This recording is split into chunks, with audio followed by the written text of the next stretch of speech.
Wendy. We are talking about the Mentoring for You project, which happened in Chelmsford Prison between 2006 to June 2008. And this is where I met Wendy's son, Jinx, on the learning workshops which were started to help prisoners their root of the problem of why they ended up in prison. Wendy, would you like to share with me a little bit about information about Jinx before the accident? What sort of child was he like? Right.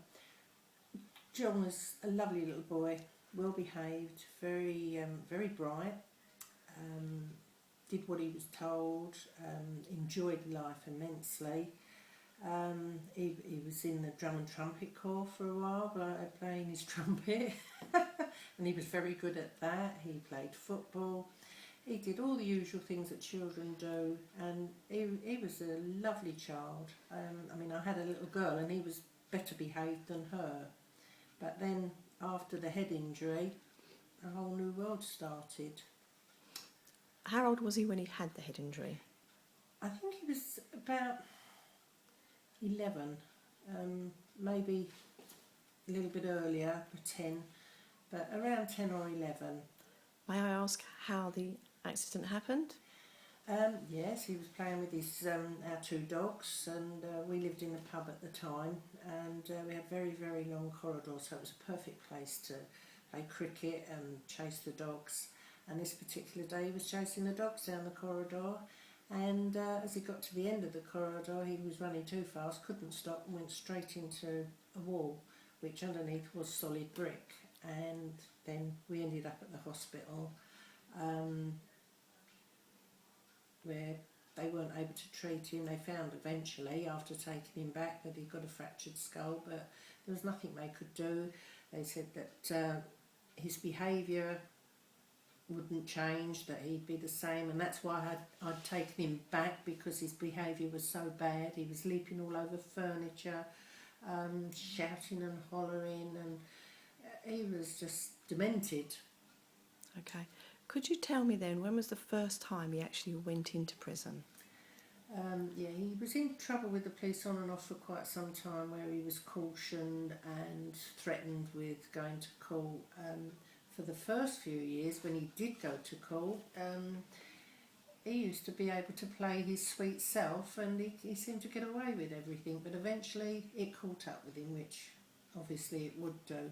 So he was about 15 when he went into his first prison, and then there was a lot of years of backwards and forwards to prison, doing 5 months, 10 months.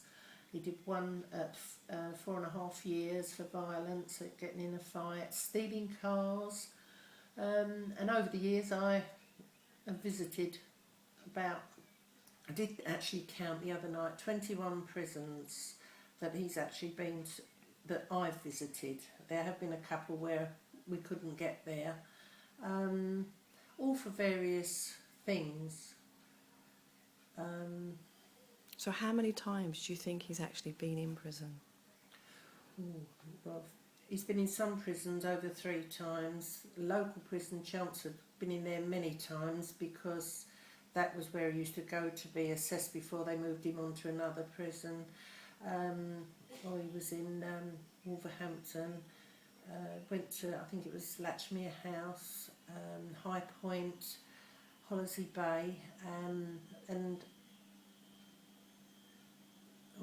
loads of other, all the London prisons, Wandsworth, Brixton, Pentonville. Quite scary going up there to visit him. At one stage my husband was so angry with him, he'd had enough, he didn't want anything more to do with him, but he still drove me up to all these prisons, and he'd wait in the car park for me. He wouldn't go in and see John, but he took me.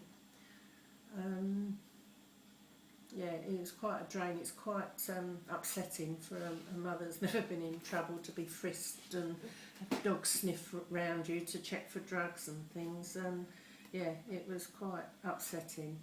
But eventually, John going back and forth to prison, he became very institutionalised, and I think which has helped imprint on his brain. Doesn't know what the time is, doesn't know when he's got to get up, if he's got an appointment, and he got to the stage where he was happy in prison because they told him when to get up, when to wash, when to do everything.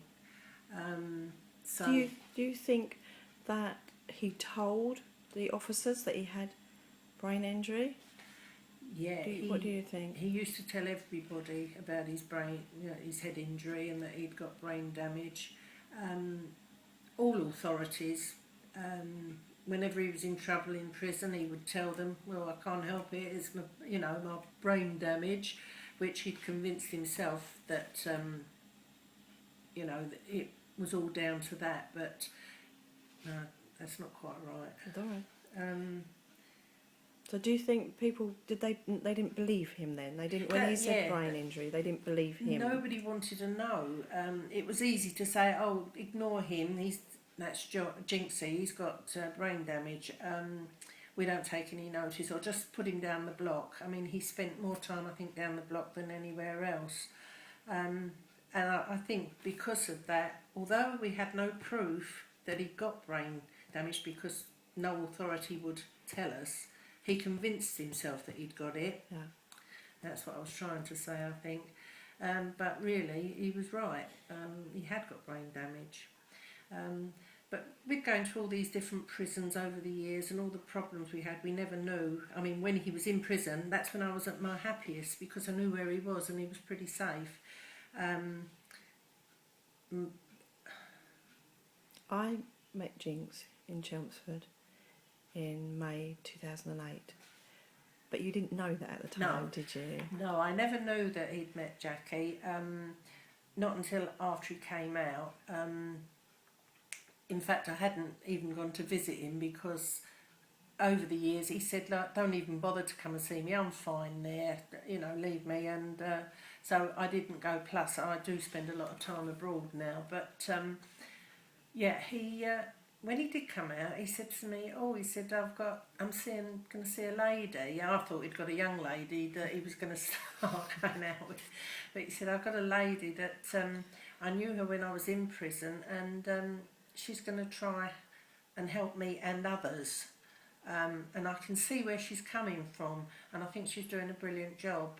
And I thought it was great because if by helping other people you help yourself, so I was all for it.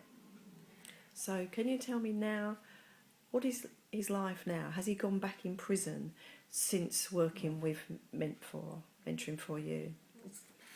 Since John's been involved in mentoring for you, he's completely clean of his drugs. He doesn't touch drugs anymore. He's now got his life together. He's been trying to do voluntary work to help people. I put it all down to Jackie and all what she's been doing because I think she really understands these people with brain damage and other things that are in and out of prison for God knows how long. He's now met a young lady. Been together for a couple of years now, and they're expecting twins, so we're over the moon about that. And he's worked very hard on their little home, and I've never seen him so happy. He's got no intentions of going back on drugs or breaking the law. He just wants to move on and help other people now. So I think he's going to be behind Jackie in all what she does. Thank you, Wendy. Thank you for a really lovely interview. Thank you very much.